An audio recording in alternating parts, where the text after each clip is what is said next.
Welcome back to the channel. Today we're diving into a Judiciary Committee hearing where Senator John Kennedy put nominees on the hot seat with his signature no-nonsense style.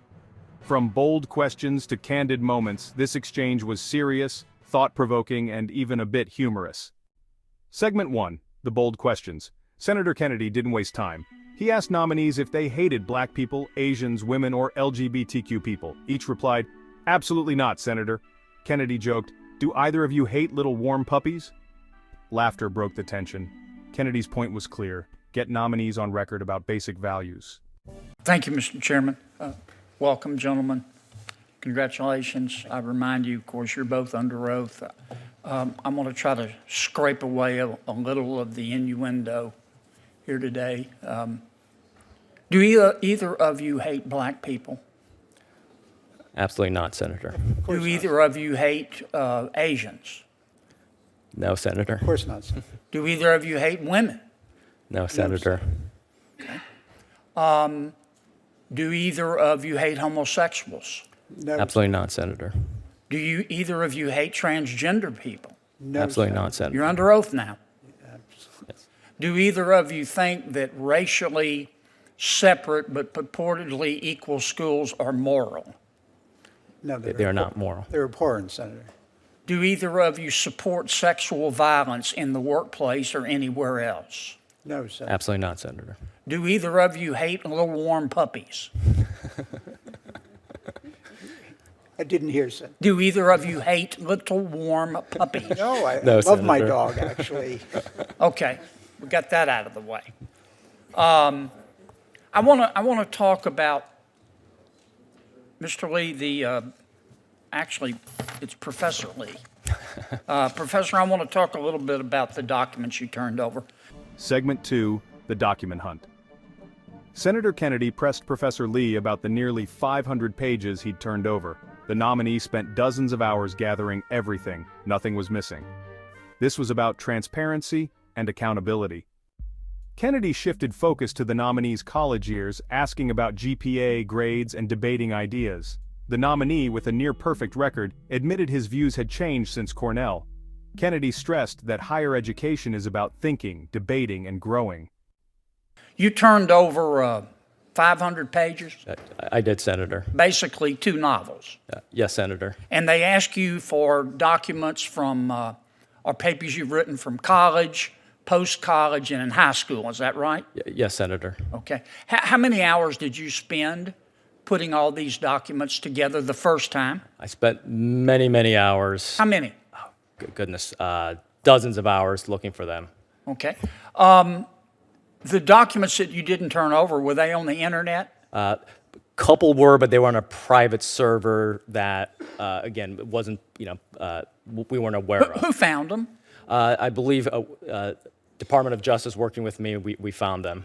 Okay. All right. And you turned those over? Yes, So Senator. we have everything now? Yes, Senator. Okay.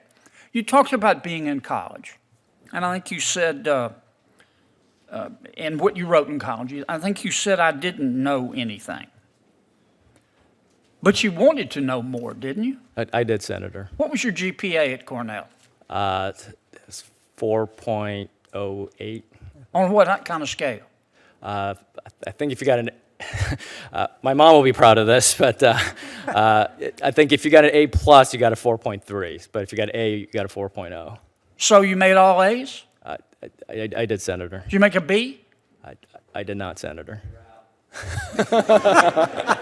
Well, you'll never be a senator, sir. I take it you spent a lot of time reading and thinking and talking and debating. Is that right? I did, Senator. Is that what college is supposed to be about, making people think, not making them feel comfortable? I discussed a lot of issues with a lot of people. Even if I didn't know all the facts, I wanted to learn things, and maybe sometimes, overzealous way, but I try to talk and debate with lots of people. And did you test your arguments against, or your assumptions against the arguments of others? I did, Senator. Did you believe the same things when you left Cornell that you did when you entered Cornell? No, I did not, Senator. Okay.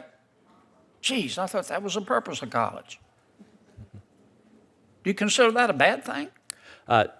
No, Senator, I think, college is a time of experimentation. Obviously, certain things I regret writing because I didn't know enough, but, it was a learning process for me. Let me, I don't want to go too far over. Let me ask you kind of a metaphysical question. Yeah, uh-oh. What, Mr. Collins, I've kind of neglected you over there. The hearing turned philosophical when Senator Kennedy asked both nominees, "What is your definition of justice?" One nominee called it the fair and faithful application of law, the other, treating people equally. Kennedy added, "Justice means people getting what they deserve, like Tibetans deserving freedom or criminals facing punishment." It was a powerful exchange about fairness, law, and morality. What is your definition of justice? My definition of justice, it would be to have the law fairly and faithfully applied to my situation. I would want, if I were a litigant, I would want the court to give me my rights in accordance with the laws as set down. What if those laws are wrong? If those laws are wrong, then we have a political process whereby people can ask for them to be changed. But in the courts, you have to follow the laws as written and the precedents as handed down. What about you, Professor? Senator, I think it's justice is treating people equally, no matter where they come from, who they may be, and treat them in equal fashion. I think you're both right. I think justice is when people get what they deserve. And let me Careful here. and let me explain what I mean by that. It's broader than just crime and punishment. I think the people in Tibet, for example, deserve to be able to worship their God. I think it's unjust what China does to them.